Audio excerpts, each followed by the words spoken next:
What's up, guys? This is a current events video. Found this cool website. Pretty much it's called newsdiscovery.com. If you Google current events, then you are going to find this website on the first page. So this is my first time visiting, and as most of you viewers that are watching, this particular video is part of a project that I'm working on, kind of like a 30-day video blogging challenge I've set for myself, and current events is one of them. A lot of video bloggers are making their reputation off of just staying up to date, just chiming in. They're kind of taking the journalistic approach to video blogging, and I think that it's a good option for those that's interested in video blogging. So I'll just go ahead and jump right in. Something easy here to talk about. Stretching can help athletes sometimes. So I'm not sure why this is under current events, but maybe we'll find out. After decades of fitness routines that begin with lunges, toe touches, and other stretches, the practice of static stretching before workouts has, in recent years, fallen out of favor. Instead, driven by research suggesting that pre-exercise stretching can impair performance, many athletes now start with a warm-up followed by dynamic moves like leg swings or drills that prepare them for the motions involved in their sport. Now, a new review of studies add nuance to the recommendations, as well as a reprieve for people who like the feel of a good stretch. There may be a place for static stretching after all, but only after a good warm-up and before dynamic stretching.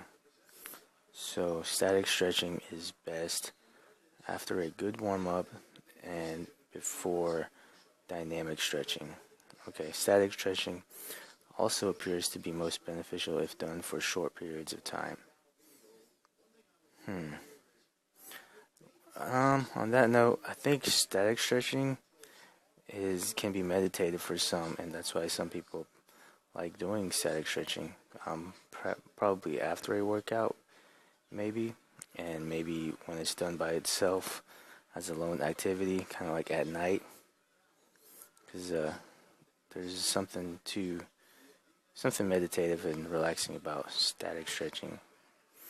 But maybe what I'm going to use is a combination of dynamic and static stretching. Just nothing too serious. About like 10 seconds. But at the same time, like I'll watch professional sports and they usually do both. They usually spend an hour, maybe 30 minutes doing both. Let's see, what else do they have on current events? This is very scientific oriented, or science oriented. So this Arctic avalanche buries a small town. Wow, that's sad.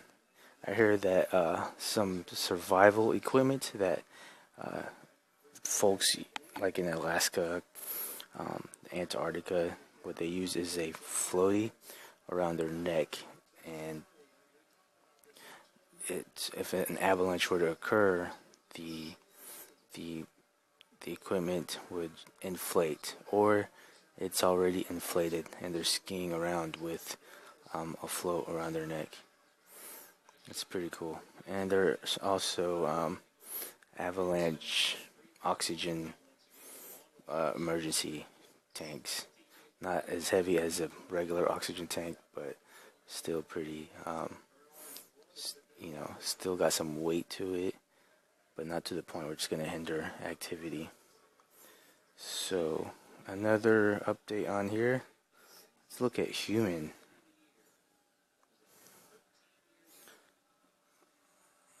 Whoa.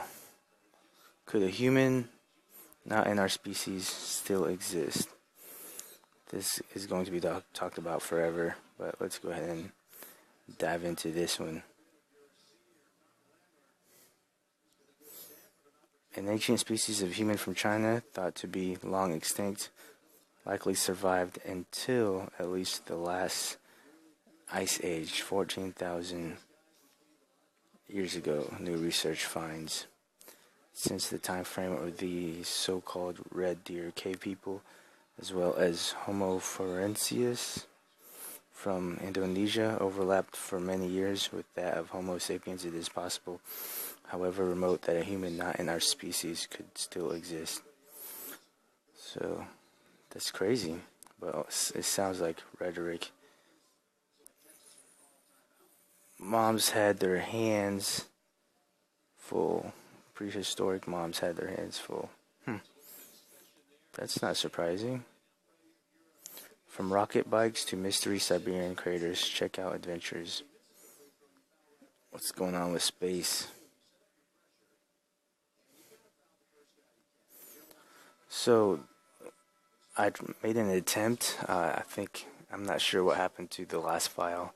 I was working on a video, doing some editing, and for some reason, the videos that I uploaded before are just gone. It was basically, I was doing another current events video, and it involved, Donald Trump, Kobe Bryant, because they're in the headlines right now.